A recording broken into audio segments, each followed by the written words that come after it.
Hi friends, welcome to our channel INB jobs info. Friends, మనకి directorate of medical education నుంచి notifications అయితే release అవుతున్నాయి. ఇది 3వ నోటిఫికేషన్ అని చెప్పొచ్చు. ఇప్పుడు 4వ జిల్లాలో 3వ నోటిఫికేషన్ అయితే రిలీజ్ అయింది. ఇప్పటికే మనకి చిత్తూరు జిల్లాలో 2 నోటిఫికేషన్స్ అయితే డైరెక్టరేట్ ఆఫ్ మెడికల్ ఎడ్యుకేషన్ నుంచి రావడం జరిగింది. సో చిత్తూరు జిల్లాలో ఇప్పటి వరకు 4 నోటిఫికేషన్స్ అయితే రిలీజ్ అయ్యాయి. దీంతోపాటుగా అనంతపురం జిల్లాలో ఒక డిఎంఈ నోటిఫికేషన్ వచ్చింది. తర్వాత కర్నూలు నుంచి ఒక నోటిఫికేషన్ అయితే వచ్చింది. ఇప్పుడు మరో జిల్లా నుంచి ఈ డిఎంఈ నోటిఫికేషన్ అయితే రావడం జరిగింది. ఇందులో మనకి 10th క్లాస్ అర్హతతో పాటుగా డిగ్రీ అర్హతతో కూడా ఉద్యోగాలు అయితే ఉన్నాయి. 10th క్లాస్ అంటే ఎఫ్ఎన్ఓ ఎంఎన్ఓ ఉద్యోగాలు, దీంతో పాటుగా మిగతా ఉద్యోగాలు కూడా ఉన్నాయి. దీనికి కూడా మీరు రిజిస్టర్డ్ పోస్ట్లో అయితే మీరు పంపించవచ్చు అప్లికేషన్ని.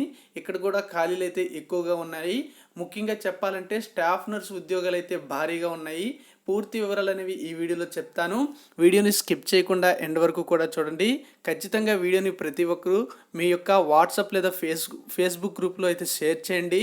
ఇలా షేర్ చేస్తేనే నాకు మీరు సపోర్ట్ చేసినట్టు. ఖచ్చితంగా లైక్ చేసి సపోర్ట్ చేయండి. అదేవిధంగా వీడియోని అట్లీస్ట్ 1 వాట్సాప్ గ్రూప్లో అయితే షేర్ చేయండి.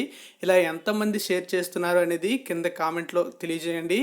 అదేవిధంగా మీరు ఏ జిల్లాకు సంబంధించి ఇప్పటి వరకు అప్లై చేసుకున్నారు, ఏ పోస్టులకి అనే వివరాలు కూడా తెలియజేయండి. దానికి సంబంధించి ఏవైనా అప్డేట్స్ వస్తే మీకు ఖచ్చితంగా అప్డేట్ అయితే ఇస్తూ ఉంటాను. ఇక పూర్తి వివరాల్లోకి వెళ్ళిపోయే ముందు, ఇంతవరకు కూడా మన ఛానల్ని ఎవరైనా సరే సబ్స్క్రైబ్ చేసుకోకపోతే ఇలాంటి అప్డేట్స్ కోసం ఖచ్చితంగా సబ్స్క్రైబ్ చేసుకుని పక్కన వచ్చే బెల్ ఐకాన్ని యాక్టివేట్ చేసుకోండి.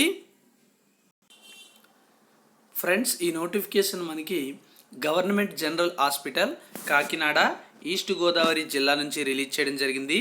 డేట్ చూడొచ్చు, మనకి జూలై 8, 2020న రిలీజ్ చేసినట్టుగా మనకి ఇక్కడ వివరాలు అయితే ఇవ్వడం జరిగింది. ఈ రిక్రూట్మెంట్ నోటిఫికేషన్కి సంబంధించి వేకెన్సీస్ వివరాలని మనం చూసుకుంటే ఇందులో కాంట్రాక్ట్ బేసిస్ మరియు అవుట్సోర్సింగ్ విధానంలోనే వీటన్నింటినీ కూడా భర్తీ చేయడం జరుగుతుంది.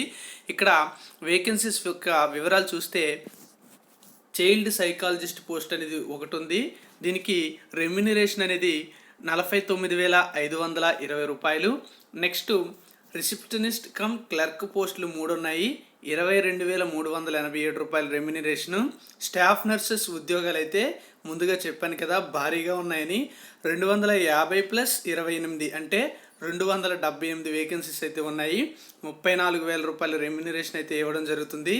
ల్యాబ్ టెక్నీషియన్ పోస్టులు 4 ఉన్నాయి, 28,000 రూపాయల రెమ్యునరేషను. ఫార్మసిస్ట్ పోస్టులు 2 ఉన్నాయి, 28,000 రెమ్యునరేషను. డార్క్ రూమ్ అసిస్టెంట్ ఉద్యోగాలు 1 ఉంది, 24,421 రూపాయలు. ఆపరేషన్ థియేటర్ అసిస్టెంట్ పోస్టులు 2 ఉన్నాయి, 14,250 రూపాయల remuneration. Male nursing orderly and female nursing orderly 2 కూడా 10 ఉన్నాయి. వీటికి 12,000 రూపాయల చొప్పున అయితే రెమ్యునరేషన్ ఇస్తున్నట్టుగా చెప్పడం జరిగింది. Operation theatre assistant, male nursing orderly, female nursing orderly ఇవన్నీ కూడా అవుట్సోర్సింగ్ విధానంలోనూ, మిగతా పోస్టులన్నీ కూడా కాంట్రాక్ట్ బేసిస్ విధానంలోనూ భర్తీ చేస్తున్నారు. దీనికి సంబంధించి పోస్టుల సంఖ్య పెంచడంలో కానీ తగ్గించడంలో కానీ డిస్ట్రిక్ట్ సెలక్షన్ కమిటీకి అన్ని అధికారాలు కూడా ఉంటాయి. Subject to condition the remuneration will be increased or decreased as per the instructions of the government or head of the department. అంటే ఈ రెమ్యునరేషన్ కూడా పెంచే అవకాశం లేదా తగ్గించే అవకాశం కూడా గవర్నమెంట్ యొక్క డెసిజన్ లేదా హెడ్ ఆఫ్ ది డిపార్ట్మెంట్ యొక్క డెసిజన్పై ఆధారపడి ఉంటుంది. ఇక్కడ సెలక్షన్ కమిటీలో ఎవరు ఉంటారు అనేది కూడా మనకి ఇవ్వడం జరిగింది. చైర్పర్సన్గా ఈస్ట్ గోదావరి జిల్లా యొక్క కలెక్టర్ గారు ఉంటారు. తర్వాత మెంబర్ కన్వీనర్గా జాయింట్ కలెక్టర్ ఉంటారు. ఆ తర్వాత మెంబర్లుగా 3 ఉంటారు. అందులో superintendent of government general hospital ఒకరు, అదేవిధంగా డిఎంఎండ్హెచ్ఓ ఈస్ట్ గోదావరి కాకినాడ ఒకరు, DCHS east Godavari district Rajamahendravaram వీళ్ళు 3 కూడా మెంబర్లుగా ఉండడం జరుగుతుంది.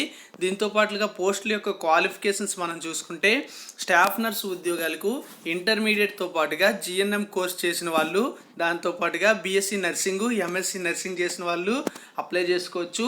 నర్సింగ్ కౌన్సిల్లో రిజిస్ట్రేషన్ అయితే అడుగుతున్నారు. కంప్యూటర్ నాలెడ్జ్ కూడా ఉండాలి.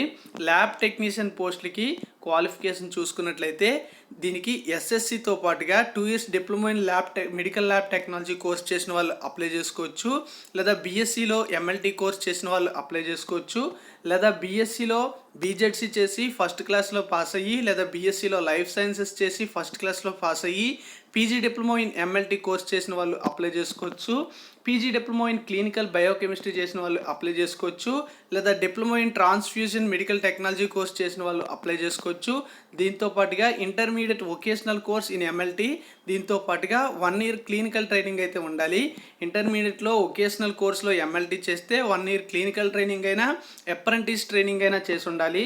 అంతేకాకుండా ఏవైతే ఇప్పుడు మనం కోర్సు చేసి చెప్పామో అవన్నీ కూడా రిజిస్ట్రేషన్ అయితే తప్పనిసరి. పారామెడికల్ బోర్డులో కంప్యూటర్ నాలెడ్జ్ కూడా అడుగుతున్నారు. ఈ కోర్సెస్తో పాటుగా చైల్డ్ సైకాలజిస్ట్ పోస్ట్కి క్వాలిఫికేషన్ చూసుకుంటే must possess a degree of MA psychology అడిగారు. అంతేకాకుండా institution recognised by the university grants Commission and or and equivalent qualification, అంటే దానికి సమానమైనటువంటి అర్హత ఏదైనా ఉంటే అది కూడా అప్లై చేసుకోవచ్చు. Must possess a PG diploma in child psychology and family relations of university recognised by the university grants commission or MEd or BEd అని కూడా మనకి ఇక్కడ క్లియర్గా మెన్షన్ చేయడం జరిగింది. రిసెప్షనిస్ట్ కమ్ క్లర్క్ ఉద్యోగాలకైతే ఎనీ డిగ్రీ వాళ్ళు అప్లై చేసుకోవచ్చు. పీజీడీసీఏ సర్టిఫికేట్ అనేది ఉండాలి. దీంతో పాటుగా వర్కింగ్ నాలెడ్జ్ అనేది English, Hindi, Telugu and any other regional language అయితే ఉండాలని చెప్పడం జరిగింది. ఫార్మసిస్ట్ పోస్టులకి డిఫార్మసీ, బీఫార్మసీ చేసిన వాళ్ళు అప్లై చేసుకోవచ్చు. ఫార్మసీ కౌన్సిల్లో రిజిస్ట్రేషన్ అయితే అడుగుతున్నారు. డార్క్ రూమ్ అసిస్టెంట్ ఉద్యోగాలకు చూసుకున్నట్లయితే certificate of having successfully completed the training course for dark room assistant అని అడగడం జరిగింది. అంటే డార్క్ రూమ్ అసిస్టెంట్లో ఎవరైతే సర్టిఫికేట్ కోర్స్ చేస్తారో వాళ్ళు అప్లై చేసుకోవచ్చు. Provided that preference shall be given to the candidates who have passed CRA exam ఎవరైతే pass అవుతారో వాళ్ళకి ప్రిఫరెన్స్ అనేది ఇస్తాం కూడా చెప్పడం జరిగింది. ఇక theatre assistant, male nursing orderly అంటే ఎంఎన్ఓ, ఎఫ్ఎన్ఓ ఉద్యోగాలకి చూసుకున్నట్లయితే మనకి 10th క్లాస్తో పాటుగా ఫస్ట్ ఎయిడ్ సర్టిఫికేట్ అయితే అడిగారు. అయితే థియేటర్ అసిస్టెంట్కి 5 years ఎక్స్పీరియన్స్ అయితే అడగడం జరిగింది. మేల్ నర్సింగ్ ఆర్డర్లీ అదేవిధంగా ఫిమేల్ నర్సింగ్ ఆర్డర్లీ ఉద్యోగాలకు మాత్రం ఓన్లీ ఫస్ట్ ఎయిడ్ సర్టిఫికేట్ అయితే 10th క్లాస్తో పాటుగా ఉండాలని చెప్పారు. అయితే కొన్ని జిల్లాల్లో మాత్రం ఓన్లీ 10th క్లాస్ కూడా అడుగుతున్నారు. కాబట్టి మీరు అప్లై చేసుకోవడానికి అయితే ట్రై చేయండి. వాళ్ళు లేకపోతే మీకు ఛాన్స్ ఇచ్చే అవకాశం అయితే ఉంటుంది. అదేవిధంగా మీరు అక్కడ ఏదైతే ఆఫీస్ ఉంటుందో అక్కడ ఒకసారి కాంటాక్ట్ కూడా అవ్వండి. మెథడ్ ఆఫ్ సెలక్షన్ చూసుకున్నట్లయితే టోటల్గా 100 మార్క్స్కి మనకి ఈ సెలక్షన్ ప్రాసెస్ అయితే ఉంటుంది. అందులో క్వాలిఫైయింగ్ ఎగ్జామినేషన్ నుంచి 75% మార్క్స్ అయితే తీసుకుంటారు. మిగతా 15% మార్క్స్ అనేవి మీరు కాంట్రాక్ట్ లేదా అవుట్సోర్సింగ్ విధానంలో పనిచేస్తుంటే తీసుకుంటారు.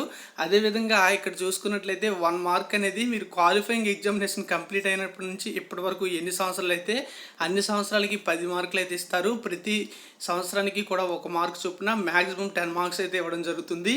15% వెయిటేజ్ ఏ విధంగా ఇస్తారంటే ట్రైబల్ ఏరియాలో కానీ మీరు 6 నెలలు పనిచేస్తున్నట్లయితే ప్రతి 6 నెలలకి కూడా 2.5 మార్క్స్, రూరల్ ఏరియాలో పనిచేస్తే ప్రతి 6 నెలలకి కూడా 2 మార్క్స్, అర్బన్ ఏరియాలో పనిచేస్తుంటే ప్రతి 6 నెలలకి కూడా 1 మార్క్ అయితే ఇవ్వడం జరుగుతుంది. No marks will be given for the service rendered less than 6 months, అంటే 6 months కంటే తక్కువ ఎవరైనా పనిచేస్తున్నట్లయితే వాటికి ఎటువంటి మార్క్స్ కూడా ఇవ్వరనమాట. అంటే 3 months చేశాను కదా నాకు 1.25 మార్క్స్ ఇస్తారంటే అలా ఎవరు, మినిమం 6 months అయితే చేయాల్సి ఉంటుంది. అదేవిధంగా the candidates who were terminated from contract లేదా outsourcing service on any disciplinary grounds అడ్వైజర్ remarks will not be considered, అంటే ఎవరైనా సరే టెర్మినేట్ అయితే కాంట్రాక్ట్ లేదా అవుట్సోర్సింగ్ ఉద్యోగం నుంచి వాళ్ళని అయితే పరిగణలోకి తీసుకోరు ఈ రిజర్వేషన్ కిందకి, ఈ వెయిటేజీ కిందకి.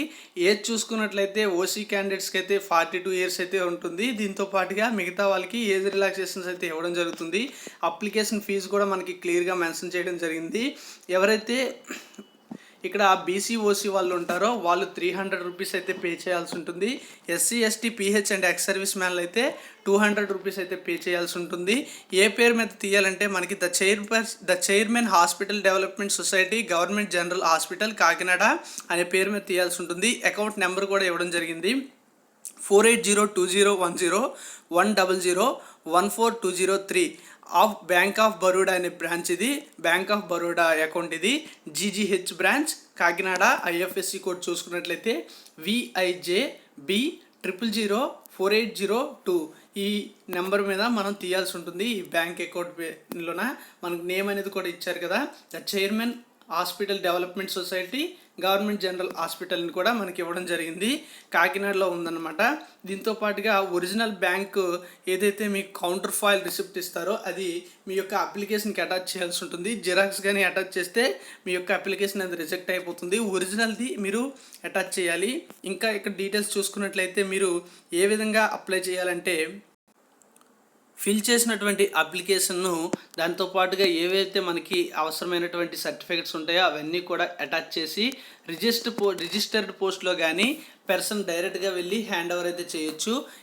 మనకి అక్కడ ఒక స్పెషల్ కౌంటర్ అయితే ప్రొవైడ్ చేయడం జరుగుతుంది. ఎవరైతే డైరెక్ట్గా వెళ్ళిస్తారో వాళ్ళ కోసం superintendent government general hospital Kakinada అక్కడికి వెళ్ళి మనం సాయంత్రం 5 గంటల లోపు జూలై 18 తేదీలోపు మీరైతే వెళ్ళి సబ్మిట్ అయితే చేయొచ్చు. దీంతో పాటుగా మనం చూసుకున్నట్లయితే ఇన్స్ట్రక్షన్స్ కూడా కొన్ని ఇవ్వడం జరిగింది. The appointments are purely on temporary and on contract or outsourcing basis for a period of 1 year అని చెప్పడం జరిగింది. 1 year పీరియడ్కి ఈ జాబ్స్ అనేవి తీసుకుంటున్నట్లుగా చెప్పారు. అయితే మనకి ప్రతి జిల్లాలో కూడా ఈ విధంగా మెన్షన్ చేస్తున్నారు, కొన్ని జిల్లాల్లో మెన్షన్ చేయకపోవచ్చు. అయితే మనకి ఇక్కడ అవకాశాన్ని బట్టి రెన్యువల్ చేసుకుంటూ వెళ్ళిపోతారు. ఇక చూసుకున్నట్లయితే government general hospital Kakinada or in any other place according to the need of department, అంటే ఎక్కడైనా సరే అవసరాన్ని బట్టి నియమిస్తారు. అక్కడ బోనఫైడ్ హెడ్ క్వార్టర్స్లోనే మీరైతే స్టే చేయాలని కూడా చెప్పడం జరిగింది. ఎన్క్లోజర్స్ అంటే మీరు ఏ సర్టిఫికెట్స్ అనేవి అటాచ్ చేయాలి అనేది ఒకసారి కానీ మనం చూసుకున్నట్లయితే attested copies of the following certificates to be enclosed to the filled in అప్లికేషన్తో పాటు అటెస్టెడ్ కాపీస్ అయితే పెట్టాలి. అటెస్టేషన్ అంటే మీరు గవర్నమెంట్ లేదా ఎవరైతే గ్రీనింగ్స్ అనేది చేస్తారో ప్రిన్సిపల్స్ ఉంటారు, అదేవిధంగా హెచ్ఎమ్స్ ఉంటారు, వీళ్ళ చేత సిగ్నేచర్ అనేది చేయాల్సి ఉంటుంది. సెల్ఫ్ అటెస్టేషన్ అంటే మీరే సిగ్నేచర్ చేయొచ్చు, కానీ ఇక్కడ అటెస్టేషన్ అనేది చెప్పారు కనుక ఖచ్చితంగా మీరు కాదు వాళ్ళే చేయాలి. చూసుకున్నట్లయితే 10th క్లాస్ సర్టిఫికేట్ అనేది ఉండాలి. అదేవిధంగా marks memos of academic and technical qualifications అంటే 10th, ఇంటర్, టెక్నికల్ క్వాలిఫికేషన్స్ అన్నీ యాడ్ చేయాలి. ప్రొవిజనల్ పాస్ సర్టిఫికేట్స్ యాడ్ చేయాలి. SSC or equivalent certificate for evidence of date of birth. SSC దేనికోసం అంటే డేట్ ఆఫ్ బర్త్ కోసం. లేటెస్ట్ క్యాస్ట్ సర్టిఫికేట్ ఒకటి, అదేవిధంగా 4th నుంచి 10th వరకు కూడా స్టడీ సర్టిఫికేట్స్ అటాచ్ చేయాలి. దీంతో పాటుగా certificate of registration of in AP nursing and midwives council for the candidates applying for staff nurse, అంటే స్టాఫ్ నర్స్ ఉద్యోగులకు అప్లై చేసే వాళ్ళు నర్సింగ్ కౌన్సిల్లో మీరు రిజిస్ట్రేషన్ చేసుకోవాలి. అదేవిధంగా మిగతా పోస్టులకు చేస్తే దానికి సంబంధించినటువంటి రిజిస్ట్రేషన్ అనేది చేయాలి. దీంతో పాటుగా మీరు కానీ ఆల్రెడీ మీరు పనిచేస్తున్నట్లయితే అదేవిధంగా దానికి సంబంధించినటువంటి ఏదైతే ఉంటుందో ఆ సర్టిఫికెట్ కూడా మనకి ఎక్స్పీరియన్స్ సర్టిఫికెట్ అనేది అటాచ్ చేయాలి. Certificate of registration in AP paramedical board for the candidates applying for the lab technician, pharmacist and dark room assistant. ఈ 3 పోస్టులకి ఎవరైతే అప్లై చేస్తారో దానికి సంబంధించి పారామెడికల్ బోర్డులో రిజిస్ట్రేషన్ అనేది ఉంటుంది. ఆ సర్టిఫికెటు, పిహెచ్ అయితే పిహెచ్ క్యాండిడేట్ యొక్క సర్టిఫికెటు, అదేవిధంగా ఎక్స్ సర్వీస్ మ్యాన్ అయితే ఎక్స్ సర్వీస్ మ్యాన్ యొక్క సర్టిఫికెటు, దాంతోపాటుగా ఫీజు చెల్లించినటువంటి రిసిప్టు, అంతేకాకుండా సర్వీస్ సర్టిఫికేట్ ఏదైనా ఉంటే దానికి సంబంధించినటువంటి సర్వీస్ సర్టిఫికేట్ అనేది అటాచ్ చేయాలని క్లియర్గా మెన్షన్ చేయడం జరిగింది.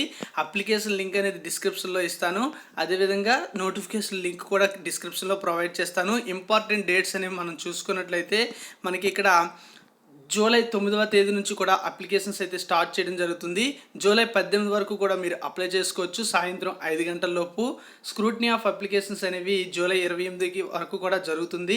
Publication of provisional merit list అంటే మనకి తాత్కాలికంగా ఒక మెరిట్ లిస్ట్ అయితే ఇవ్వడం జరుగుతుంది. అది జూలై 30 అనౌన్స్ చేస్తారు. మీకు ఏమైనా అభ్యంతరాలు ఉంటే జూలై 31 వరకు కూడా గ్రీవెన్స్ అయితే చేసుకోవచ్చు.